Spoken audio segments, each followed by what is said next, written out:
High, আমি এখন ক্যান্টিনে এসেছি একটু চা খেতে আর ব্রেকফাস্ট করতে। আজ 5th জানুয়ারি আর মাত্র দুদিন পর আমার সেমিস্টার শুরু। সকালে ডিপার্টমেন্ট এসেছি সব প্র্যাকটিক্যাল এসব সাইন করাতে। আমি যখন বেরিয়েছি তখন একদম কুয়াশাচ্ছন্ন চারিদিকটা, এক ফোঁটাও রোদ ছিল না।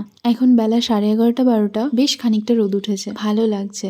ডিপার্টমেন্ট থেকে বাড়ি ফিরতে দুপুর গড়িয়ে গেছিল, এসেই রান্না চাপিয়েছি। আজ সকাল থেকে একটুও পড়তে বসা হয়নি এই ডিপার্টমেন্টের চক্করে। আর তারপর দুপুরে রান্না সেরে লাঞ্চ করে সব কাজ সেরে পড়তে বসতেই বিকেল 3:30 হয়ে গেছিল। একটু রিল্যাক্সে আছি, কারণ মোটামুটি আমি যে টপিকগুলো আমি যে ইউনিটগুলো দেখবো সেগুলো একবার করে আমি কনসেপ্ট ক্লিয়ার করে নিয়েছি। আজকে আমি সেকেন্ড টাইমের জন্য টপিকগুলো পড়বো, আর টুকটাক কিছু নতুন টপিক অথবা সেগুলো রিলেটেডই আর একটু ডিটেলসে। তারপর 5টা পর্যন্ত পড়ে দেখলাম সন্ধে হয়ে গেছে, তাই গাছগুলোকে একটু জল দিয়ে দিলাম।